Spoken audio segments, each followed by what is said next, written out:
And I also worked for, been working for a German company, a printer, for about 11 years. And so many people would come here from Germany on loan.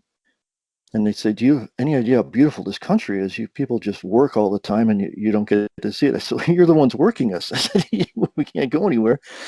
But they'd come, and it was in Ohio we worked, and they said, have you seen the Grand Canyon? Have you seen, they would just rattle off all these beautiful places, hot springs in different, states and lakes. And I says, no, we don't get to travel. It says, well, why not? I said, well, it's a good point. So we're missing out on a lot of beautiful things, and because we're just working to pay for a house and, a car and clothes to go to work every day, and missing out. So they had a very good point.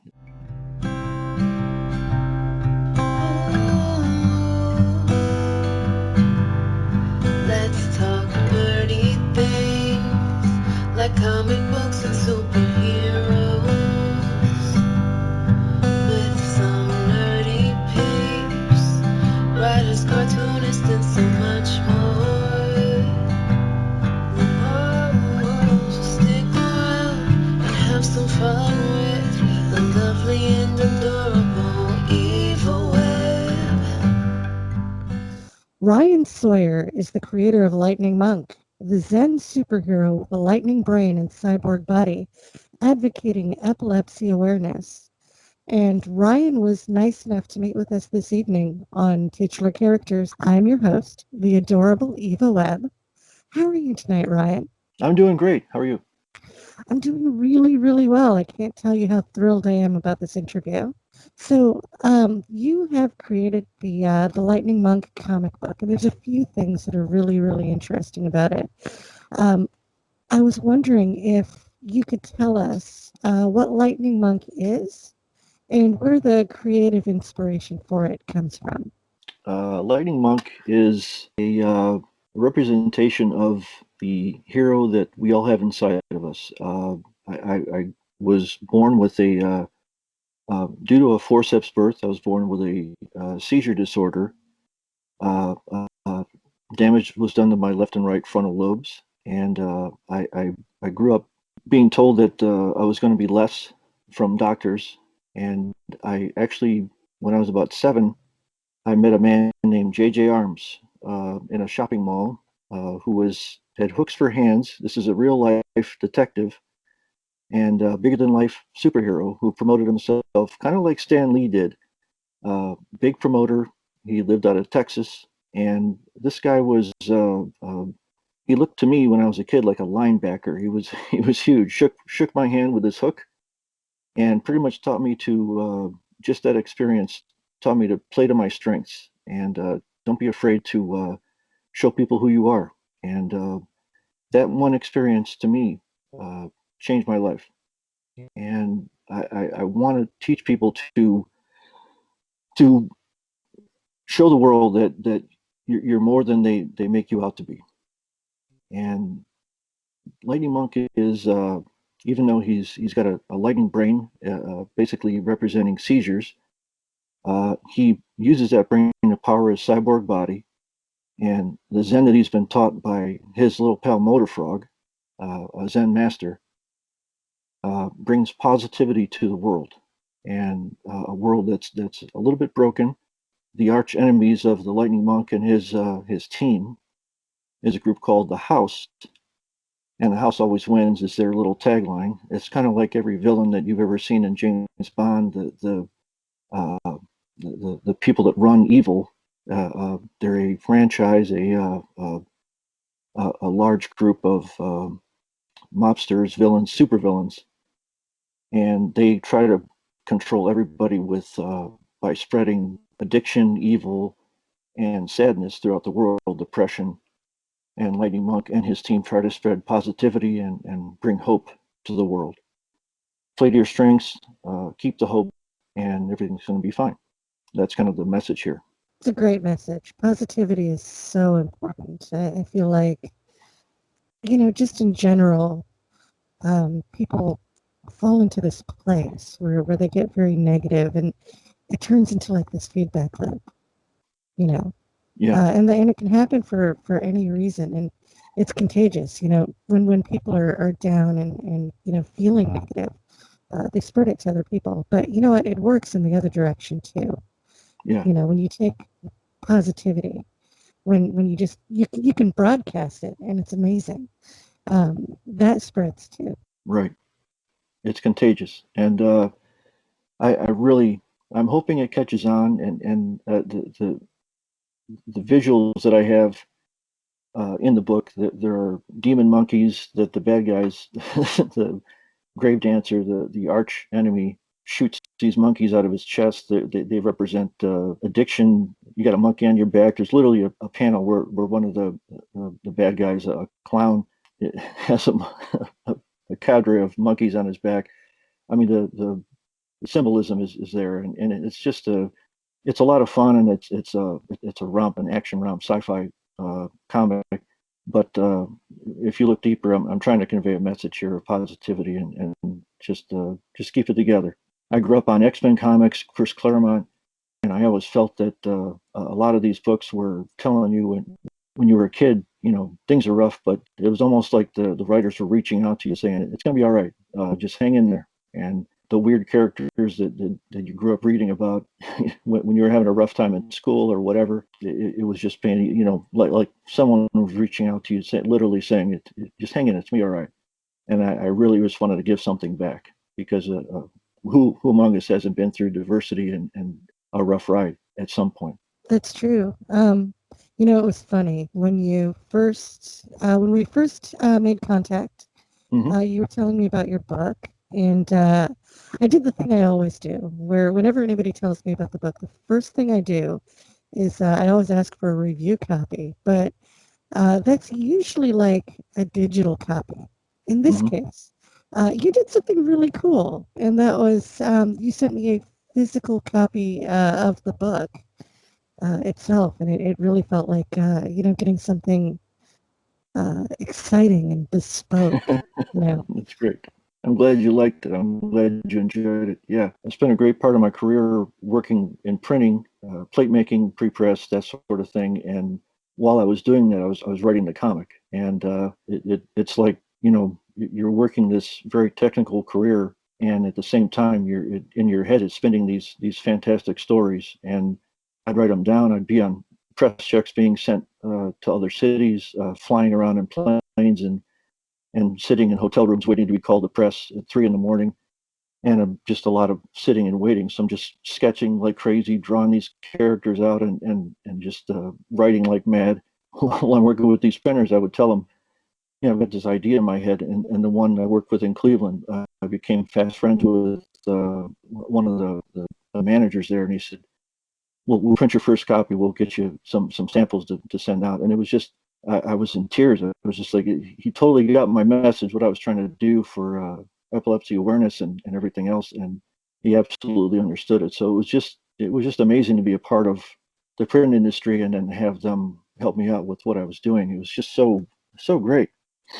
So yeah, just a little kickoff to, yeah, it's been a great ride. And then now my wife and I are full-time RVers. We sold our house in Ohio, and the plan was to do Comic Cons and conventions and book signings, and then everything happened the last couple of years, so that was on hold. But now it's a web comic, and I'm 4 issues in, and it's a lot of fun. So just been producing, and I think we're going to head to collect the first 4 issues. It's a completed arc, and we're going to put it together in graphic novel and do some crowdfunding, and see where that goes. That sounds really exciting. I also love the other way you're distributing this comic, which is you're selling it on Etsy, if I'm not mistaken.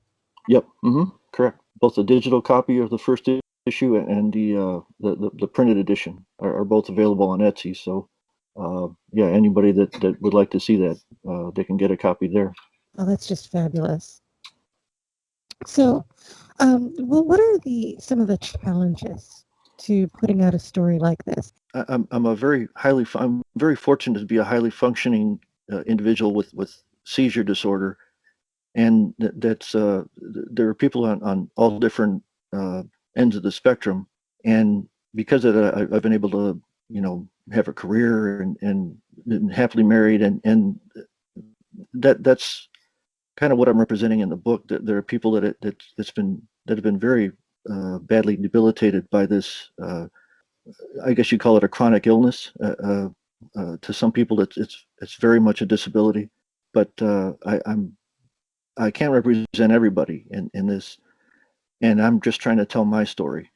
I never would make light of it in the comic, but I'm also trying to make a good action comic for everybody, for a general audience. But in the same time, I'm giving kind of a wink and a nod to people who have this. I've had people on Twitter follow me and comment who have epilepsy and say, I got that. I got that comment. I got that little inside joke. And we appreciate being represented. And that, to me, that means a lot. I've seen a lot of people say, write for yourself. Otherwise you're kind of stretching yourself too thin trying to write for everybody. And I get that, but it meant a lot to me to have people reach out and say, my gosh, I've never seen a book like this before that is for us. And wow, I was literally in tears at one time when somebody tweeted me and said that this is, we've never seen this before. So I'm glad that I can include people in my journey and in my story. So it's kind of a fine line to have an exciting action comic for everybody, and in the same time give a little wink to those who, hey, this is what it feels like to have an aura effect leading into a seizure, and have my character do that. And that's a really good lead up to my next question. So regarding representation, Mhm. it's really refreshing to see a book like this because for the most part, and I don't even know if people realize that they're doing it. I had Jocelyn McPherson on the show, and she's working on a cartoon where the main character is in a wheelchair, Mhm. and I just thought that was awesome.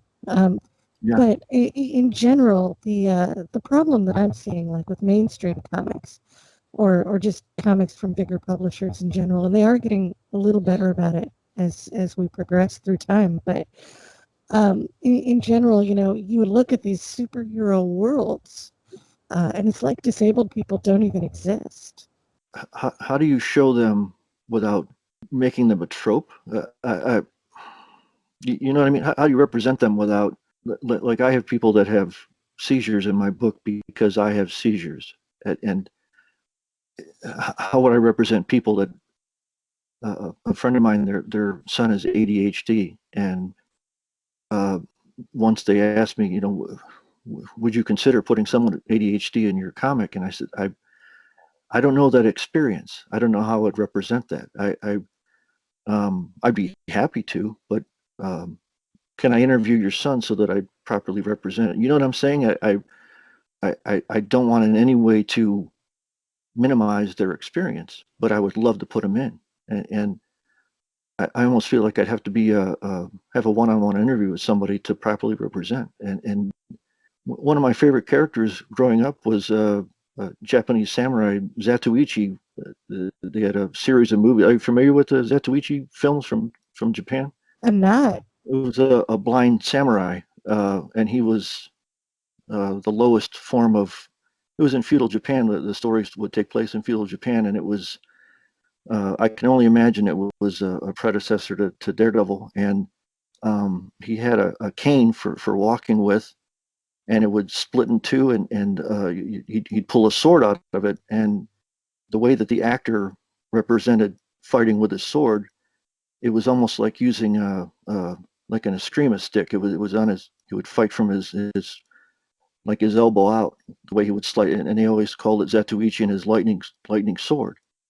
And he would just do these amazing things with his sword play that he was well known in Japan, and he had one foot in the yakuza. He was a criminal the way he was brought up, so he knew crime. He knew like how to take the low roads through Japan that regular people would never take.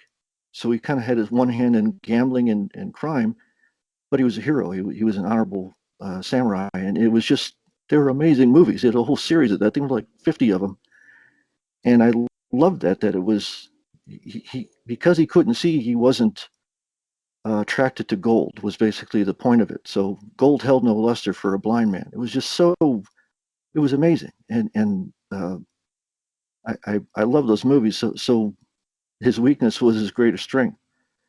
So it was so corrupt in feudal Japan that they would buy everybody off, but they'd wave gold pieces at him and he would laugh. He said, "What's it going to do for me? There's no attraction." So it was just I've got a blind hero marksman in my comic that was very much a homage to Zatoichi. It was just one of my favorite characters. So um, yeah, I really enjoy those characters that had their weakness was their greatest strength, and I really enjoy that. That's awesome. And in the comic, you also have a lot of really cool and fun sci-fi elements as well. Yes, yeah, grew up on that stuff.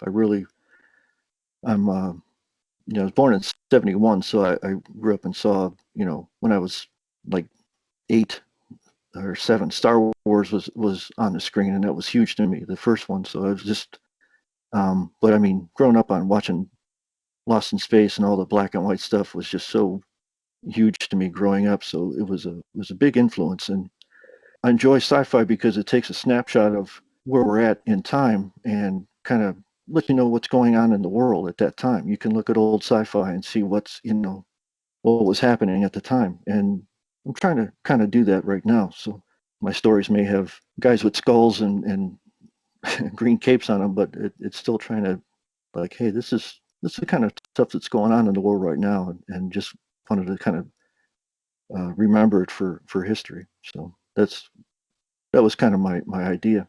So I talk to a lot of writers on this show, and I'm always curious to find out what emotion they draw from when they write, because it's never the same answer twice. What's your emotional center when you're writing? Wow, good question. Uh, I, I I think there's a number of things I draw from, but there was in this book especially there was a lot of anger growing up, and I think that's in there, and it's not so much that I'm angry while I'm writing, but it's trying to come to peace with the anger I had growing up, and I really think that was it. There was a lot of unfairness and kind of a trying to tap into the why did things seem so broken and unfair. It goes to a lot of people with what I have. One of my doctors had told me this years ago that I came from a family that was full of alcoholism and mental illness and stuff, surrounded by it in the house. And the doctor said, "Yeah, that's basically people with what you have that a household full of that." And one of the reasons I wanted to write the book was again like that Claremont thing to reach out and say it has to be addressed in the book at some point where it's like it's not you, it's you're one, you're not alone, and two, it's not you. You can step away from this and you're you're okay. It's not your fault. So um, that big scene from Goodwill Hunting, it's not your fault. Just repeat it over and over, and just I'm not that solid of a writer. I'm an artist trying to write, but um, I'm eventually I'll get there, and I'm to know that it's not uncommon for people with what I have to grow up in a situation like that. I mean, we all gotta. I'd love to tell this from the mountain, just like you're gonna be all right. So and don't blame yourself. If that's a good answer, I hope that helps.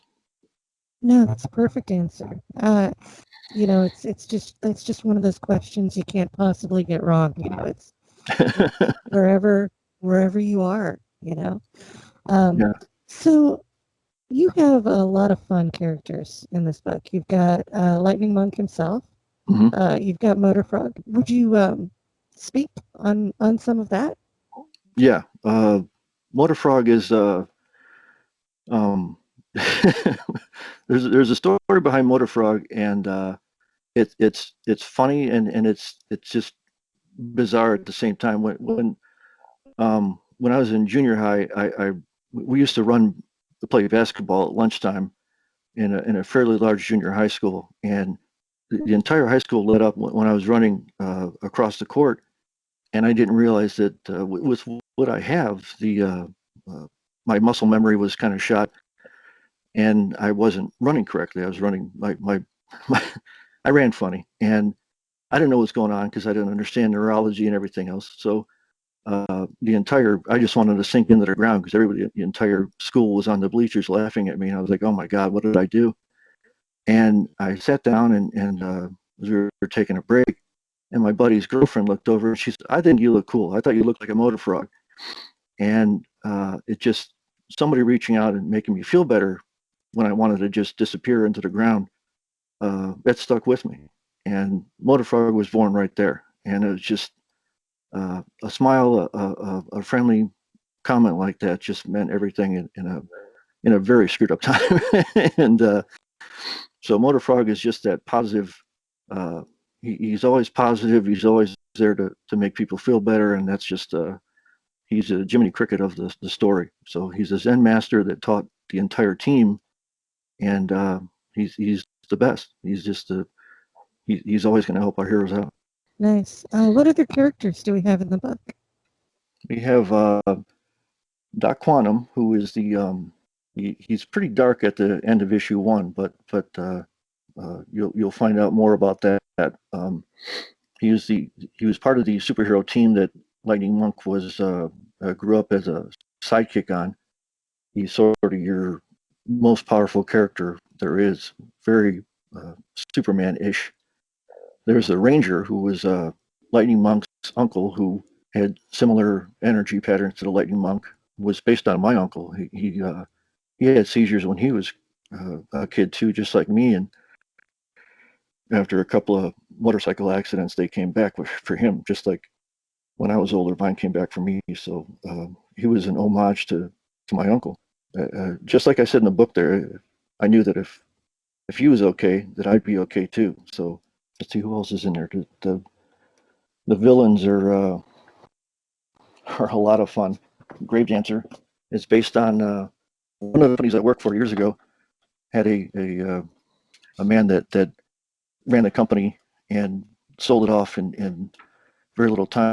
So there was a corporate CEO or whatever, the president, that people nicknamed him on the Wall Street as Gravedancer. So I thought that is that is someone that's going into this comic, because there were about 1,200 of us that were put out of work because he polished up companies and sold them off and watched everybody else get lose their jobs. So I was like, that's definitely something from corporate life that's going into this book. So and then there's the demon monkeys that are definitely one of my favorites, and the Johnny the Clown Pagliacci, who is a sort of a mercenary type that's currently working for the house, but he's his visual was based on pro wrestlers and a combination of pro wrestlers and Sideshow Bob. Oh, cool. Yeah. So and as you go through the later books, the later issues, that there are villains that the Marksman too. The Marksman and Angry Bob. I forgot about those. Those are good guys that are protectors of the Lightning Monk and part of his team. Marksman is the blind swordsman and archer, and Angry Bob is a minotaur that's late all the time, but comes through in the end. Nice. It's a pretty exciting world. It's fun. It feels like it's really well rounded, just in general. It's a lot of fun, and it plays with parallel universes and teleportation. It's all sorts of stuff is in there, and we're going to get into a lot of that as future arcs occur. My next arc's going to be black and white comic that plays with a darker world that taps into characters that are more vampires and like the classic monsters like vampires and Frankenstein and Visible Man, that sort of thing. All be happening. Are there plans to just keep this going for forever? Uh, uh, I'm going to keep it going until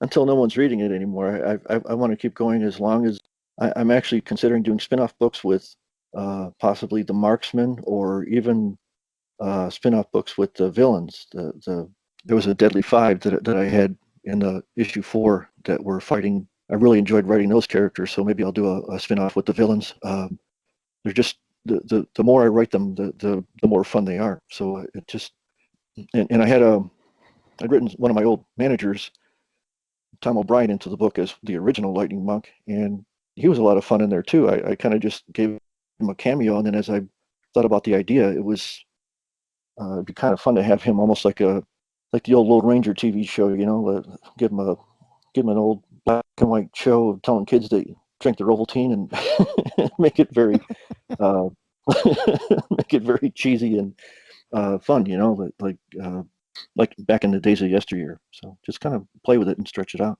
Nice, nice. I'm really excited about this series. It's just so much fun, Thank you. in general. And I know I've said that like 3 times, but I'm legitimately enthusiastic about it. Thank you. So, do you have? I think we're heading up on that part of the show where we get to go into the fun part and talk about your inner superhero. What is your inner superhero? What does that person look like? What do they do? What are their powers? I think I got an easy answer. I really think it's the Lightning Monk. I mean, I've been working on this character for years, and if I could turn this thunderstorm brain of mine into a superpower and make it uh, work for good, I definitely would make it a character like the Lightning Monk. And I to turn positivity into and Zen into a superpower, I would love it. I had, as I mentioned earlier, I'd broken some bones having a seizure when I was 30. That's heading on 20 years ago now, but I had studied books on Hawaiian shamanism and Zen before that, and using what I'd learned and Tai Chi and things like that to move energy around, and I I'd work to heal the bones faster.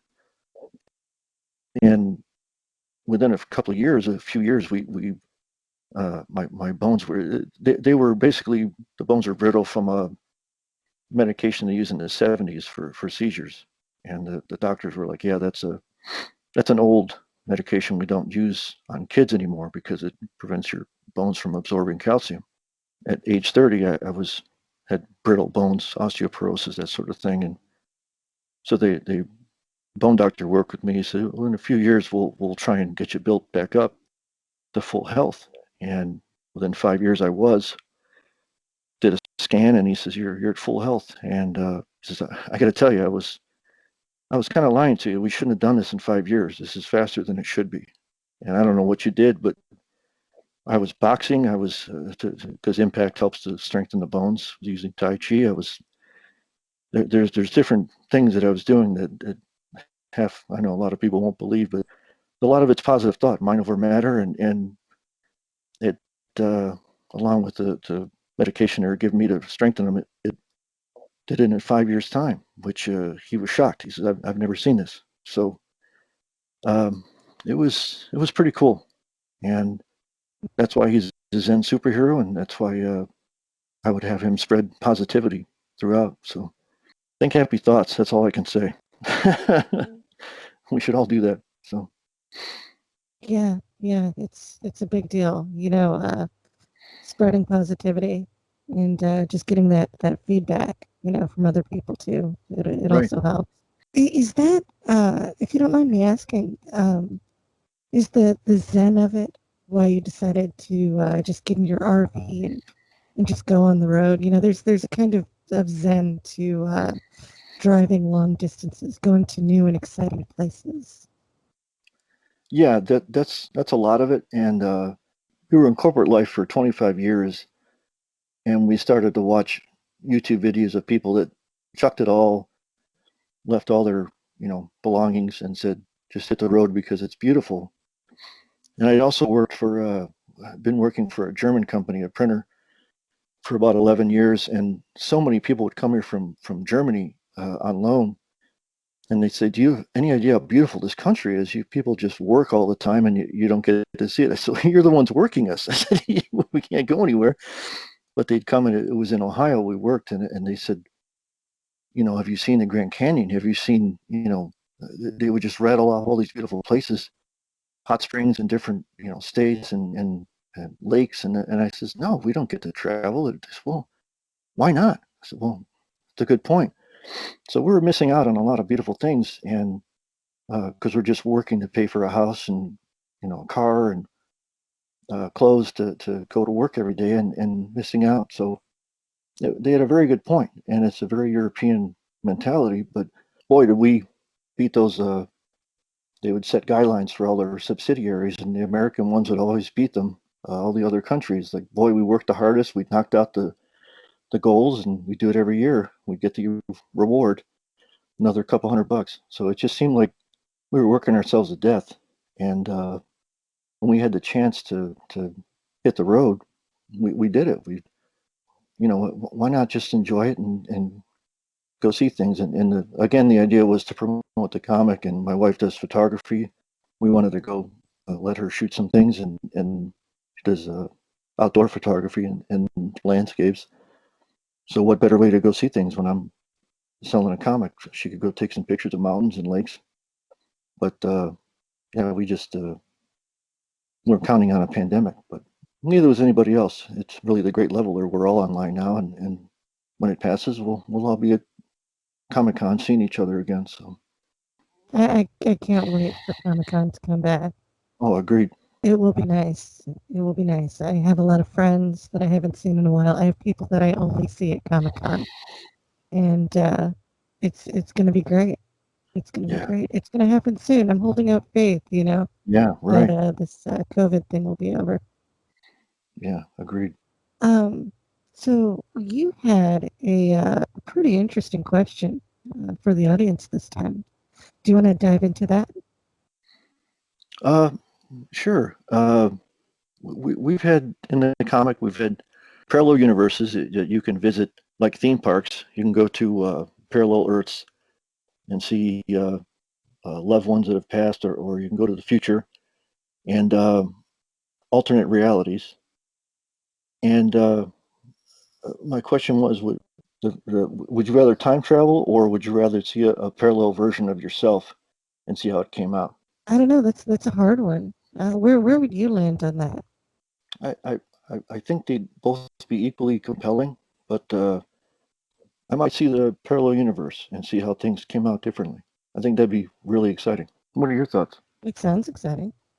Um, well, if you had parallel universe travel, you've basically got time travel because you've got infinite possibilities. Hmm. So, there's a possibility that the world came out exactly the way you know it. It just happened, 5 years later or earlier. And I'm sure you could probably, walk that line if you wanted to. So Right. I'm thinking I would want parallel universe travel because I think overall I'm pretty happy with how things came out, but I would love some version of me, uh, to get that tip, hey, this thing called Bitcoin that you think is stupid. Yeah, just it is Right. stupid. Just buy it, put it in the safety deposit box, and give it to your future self 30 Right. years. You know, Right. Great idea. that's my thought. I guess that's cheating though, because that sort of goes outside of the realm of the original question. I think it would be fun to use other worlds like theme parks, Right. Right. like Disneyland with monsters. I think that would be awesome. Oh, absolutely. See, when they actually have a Jurassic park and they've got dinosaurs running around. That'd be fun. Definitely. So we are about at the end of our show right now. Okay. Where can people find you online and buy your book? Go to lightningmonk.com, and that's where the main site where everything happens. And I'll have a link to where you can buy it on Etsy. Well, Ryan, you have been an absolutely charming guest, and I wanted to tell you that you're welcome back. You're welcome to come back anytime. We really enjoyed having you. Thank you for coming by. Thank you so much. I appreciate this. This has been great. Titular Characters is a podcast about the things we love. Produced and hosted by the adorable Eva Webb. That's me. Graphic design by Les Eva. Our logo by John Rochelle. And music by Antonio Martin. Dramatic music and closing sound by Peter. Excellent sound by Jocelyn Nicholson and Greg and Lenore. Want to get in on this little fun? Just follow me at Normal and wait for the next question to drop. You know what Jessica makes you say? But first, visit buymeacoffee.com/adorable. Tip in $5 or more to get in and comment and I'll consider it the next episode we record. There's a little bit of help. So that's it. Join us next time for another exciting adventure in cyberspace. Oh, and when you do, bring some candy.